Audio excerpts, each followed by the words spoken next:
Hey, it's Friday and it's snowing outside. Weathermen said this should be the last snow we have for the season, but what do they know?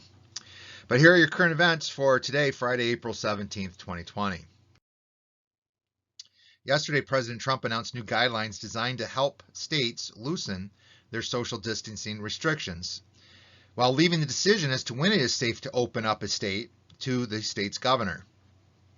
This new stance comes after last week's claim by the president that he had absolute authority to restart the economy. President Trump's plan recommends that once a state reaches a benchmark, that opening up of the economy could begin.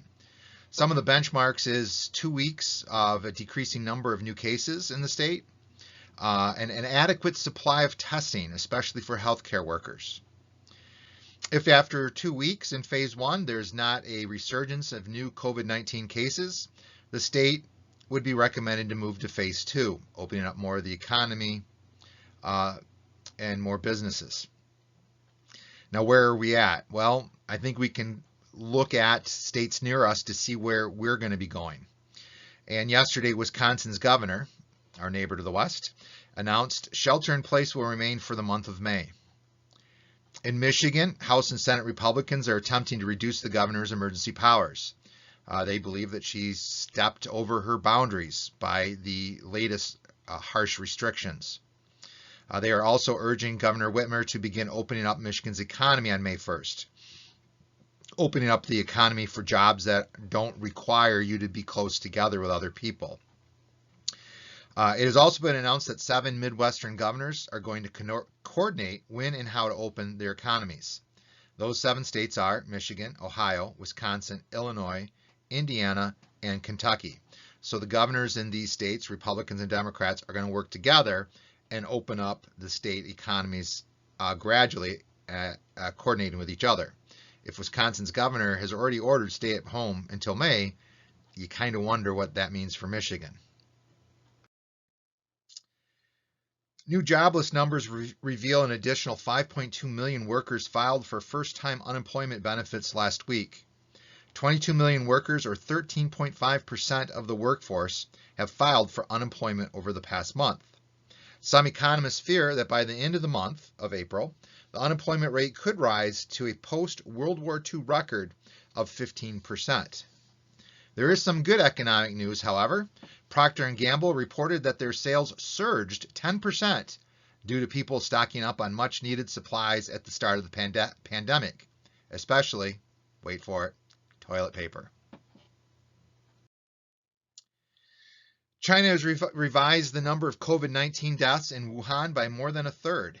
Officials added 1,290 deaths and 325 additional cases. The new total of cases now is in China, 50,333 with 3,869 deaths. According to an Associated Press report based on leaked documents, Chinese leaders allegedly failed to notify the public about the crisis during a critical 6-day period.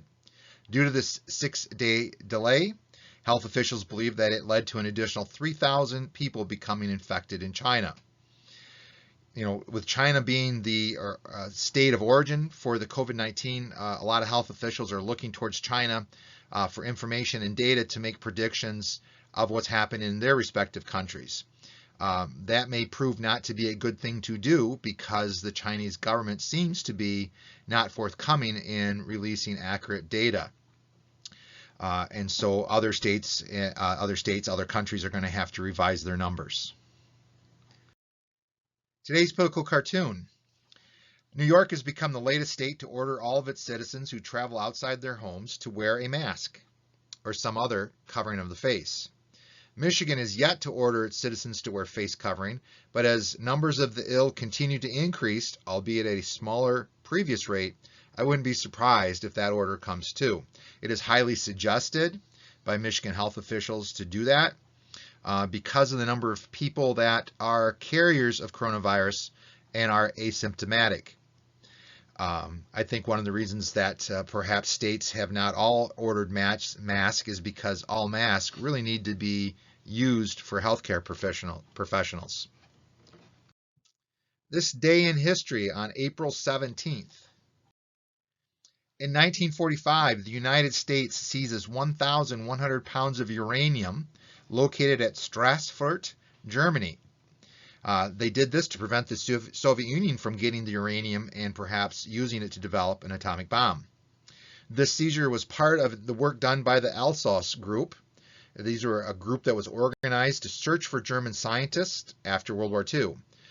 We wanted to find out how far along they were in atomic bomb development, and we also wanted to make sure those scientists did not get taken by the Soviet Union and assist them in their new programs.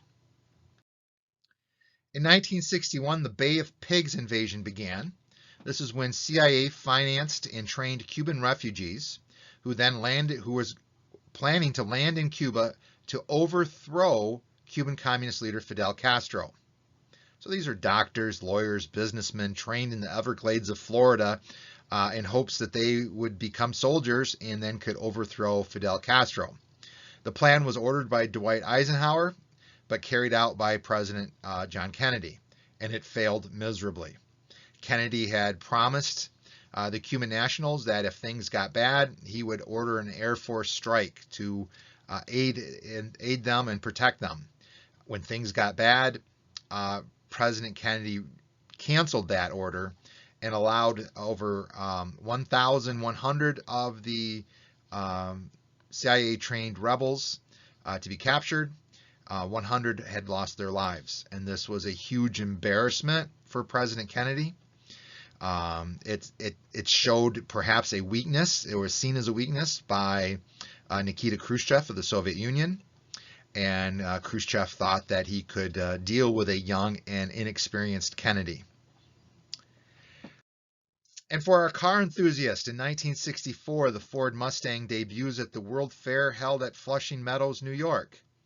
At the same time, the Mustang hit the showroom throughout the country, and 22,000 units, or 22,000 cars, were immediately bought.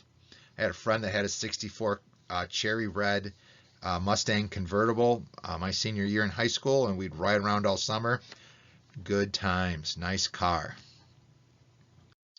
And that's our current events for Friday. That ends the week. I'll be back on Monday, so have a nice weekend.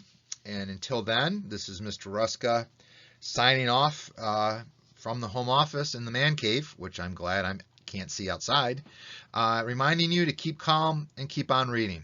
We'll see you later.